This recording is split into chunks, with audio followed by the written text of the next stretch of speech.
मंडळी, कुणकेश्वर म्हणजे कोकणातल्या एका निसर्गरम्य समुद्रकिनारी वसलेले शंभू महादेवाचे एक सुंदर आणि जागृत देवस्थान। कुणकेश्वर किनाऱ्याच्या पांढऱ्या शुभ्र फेसाळत्या लाटांच्या पार्श्वभूमीवर हे मंदिर अधिकच खुलून दिसते।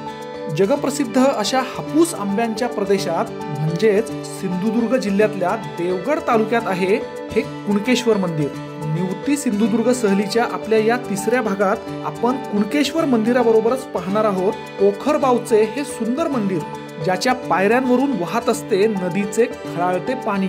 महापण जवळचा कमळांनी भरगच्च भरलेला हा भला मोठा तलाव आणि या प्रवासात आम्हाला भेटलेली निर्मळ मनाची कोकणी माणसं। तर आज सकाळी आम्ही या सहलीत मुक्कामी असलेल्या निवती बंदर गावातून निघालो। मित्रांनो, कोकणातली आम्हाला अजून एक आवडणारी कोणती गोष्ट म्हणजे कोकणातली सुंदर मंदिरे।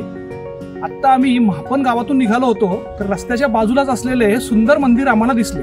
मंडळी, इथे भेट दिल्यावर आम्हाला कळले की सिंधुदुर्ग जिल्ह्यात सातेरी देवीची तब्बल 79 मंदिरे आहेत।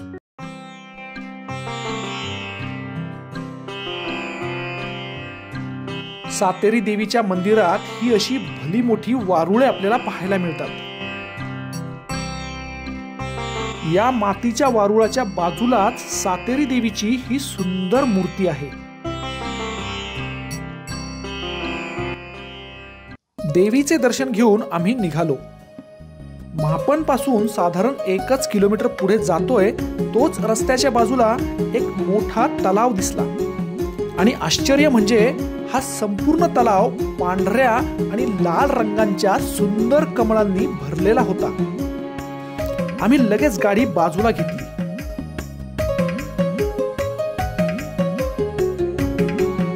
पुढे जाऊन पाहतोय तर एक काका तलावातून कमळ तोडून आणत होते।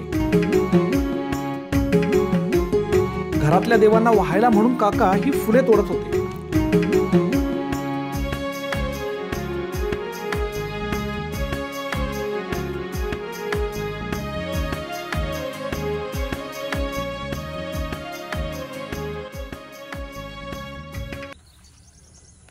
काका, काय कमळ आहे का काय? कमळा कमळा कमळा कमळा कमळा कमळा ओरिजिनल कमळ? होय होय।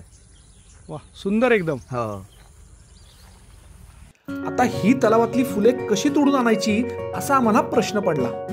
आमचा हा प्रॉब्लेम या गोवेकर काकांनी ओळखला आणि आम्हाला तिथेच थांबायला सांगून परत एकदा तलावातल्या या चिखलात कमळ आणायला निघाले। वाव, किती छान कमळ आहेत। त्या काकांनी आम्हाला भेट म्हणून दिली आहे। एक पांढरे आहेत, गुलाबी आहेत।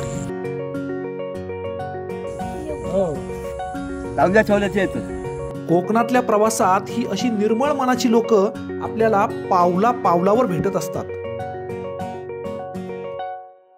तेवढ्यात गोवेकर काकांचे बंधू सुद्धा तिथे आले। त्यांनी तर आम्हाला चहाला त्यांच्या घरी येण्याचा आग्रहच धरला। गोवेकर काकांच्या ह्या घरात आम्ही अगदी त्यांच्या घरातलेच आहोत इतक्या प्रेमाने प्रत्येक जण आमच्याशी बोलत होता।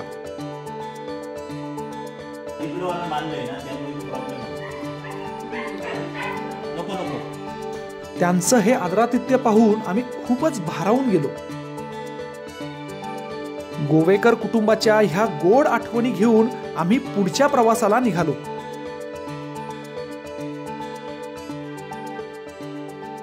पुढे कर्ली नदीवरचा हा सुंदर पूल ओलांडून आम्ही आमच्या मुक्कामाच्या निवती गावापासून 70 किलोमीटरवर असलेल्या ह्या कुणकेश्वर मंदिराजवळ पोहोचलो। सिंधुदुर्ग जिल्ह्यातल्या देवगड तालुक्यात हे सुंदर मंदिर वसलेले आहे। कुणकेश्वरला दक्षिण कोकणची काशी असं सुद्धा म्हणलं जातं। छत्रपती शिवरायांनी स्वतः या मंदिराचा जीर्णोद्धार केला आहे। नमस्कार मित्रांनो, चेतन महिंद्रकर या आपल्या यूट्यूब चॅनलमध्ये आपले पुन्हा एकदा स्वागत। पर्यटन, निसर्ग, भटकंती या संदर्भातले व्हिडिओ घेऊन आपण नेहमी येत असतो। आज आपण आलो आहोत प्रसिद्ध कुणकेश्वर मंदिराजवळ। माझ्या मागे तुम्ही पाहू शकता सुंदर कुणकेश्वराचं मंदिर आहे। इथले शिवलिंग स्वयंभू आहे। या मंदिराचे एक वैशिष्ट्य म्हणजे अगदी समुद्रकिनाऱ्याच्या बाजूलाच हे सुंदर मंदिर आहे। ह्या मंदिराचं अजून एक वैशिष्ट्य म्हणजे याचे गर्भगृह हे मुख्य सभागृहातून वरच्या मजल्यावर आहे।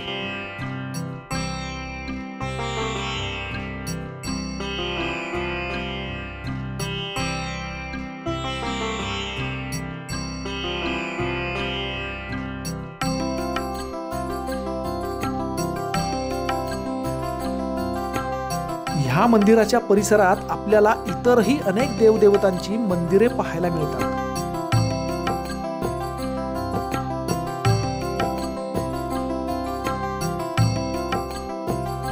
मंदिरात दर्शन घेऊन आम्ही मंदिराला लागूनच असलेल्या समुद्र किनाऱ्यावर गेलो. मंदिरा इतकाच हा किनारा सुद्धा खूप सुंदर आहे. स्वच्छ नितळ पाणी, पांढरी मौशार वाळू, खळाळात येणाऱ्या पांढऱ्या शुभ्र लाटा, लांबच लांब पसरलेला किनारा आणि समोरच दिसणारे कुणकेश्वराचे हे सुंदर मंदिर. ह्यामुळे हे सगळं दृश्य खूपच मस्त दिसत होतं. मित्रांनो, कुणकेश्वरच्या या सुंदर समुद्रकिनारी आपण आता उभे आहोत. देवदर्शन आणि निसर्ग दर्शन असा अद्भुत दुग्ध शर्करा योग आपल्याला इथे अनुभवायला मिळतो. दरवर्षी कुणकेश्वरला महाशिवरात्रीच्या निमित्ताने 3 दिवसांची यात्रा भरते. संपूर्ण महाराष्ट्रातून हजारो भक्त इथे येत असतात.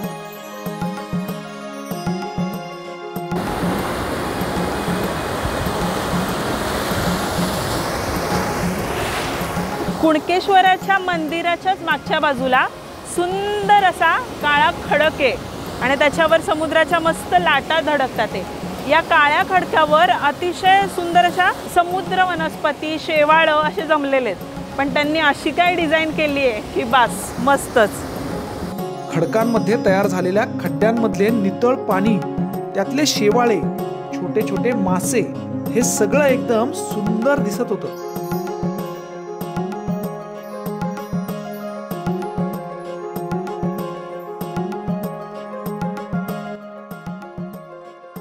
कुणकेश्वरमध्ये राहण्याच्या ठिकाणांबद्दल म्हणाल तर इथे देवस्थान ट्रस्टचे प्रशस्त मोठे भक्त निवास आहे. जवळच MTDCचे सुंदर रिसॉर्ट सुद्धा आहे, जिथून हा समुद्र किनाऱ्याचा आणि मंदिराचा सुंदर व्ह्यू पाहता येतो. या सगळ्यांचे डिटेल्स आणि कॉन्टॅक्ट नंबर्स मी डिस्क्रिप्शन मध्ये दिलेले आहेत. कुणकेश्वर मंदिर हे पुण्यापासून 350 किलोमीटरवर तर मुंबईपासून 470 किलोमीटरवर आहे. रेल्वेने यायचे झाल्यास जवळचे स्टेशन हे नांदगाव आणि कणकवली आहे. तिथून तुम्ही बसने येऊ शकता. तिथून आम्ही दाभोळे पोखरबावच्या ह्या अनोख्या मंदिराला पोहोचलो. कुणकेश्वर पासून 10 किलोमीटरवर आचरा देवगड रोडवर दाभोळे ह्या गावात हे गणपतीचे सुंदर मंदिर आणि त्याला लागूनच वाहत्या पाण्याच्या बाजूला हे शिव मंदिर आहे. ह्या मुख्य गणेश मंदिरात दर्शन घेऊन आम्ही खालच्या बाजूला असलेल्या या शिव मंदिराच्या दिशेने निघालो. मित्रांनो, वाहत्या पाण्याशेजारचं हे मंदिर पाहून आम्हाला खूपच आश्चर्य वाटले. वा, काय सुंदर मंदिर आहे. पण आता आलोय एका नितांत सुंदर ठिकाणी. माझ्या मागे तुम्ही पाहू शकताय की एक छान ओढा वाहतोय आणि त्याच्या बाजूलाच भगवान शंकराचं एक सुंदर मंदिर आहे. इथे या पंचमुखी दगडाच्या या मधल्या खुबणीत मध्ये हे नैसर्गिक शिवलिंग आहे.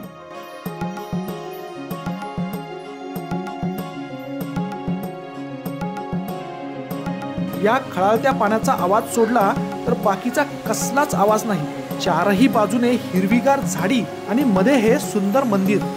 हे मंदिर तसे फार भव्य दिव्य नाही, पण इथला निसर्ग, इथली शांतता यामुळे एक वेगळेच दैवी वातावरण इथे जाणवते.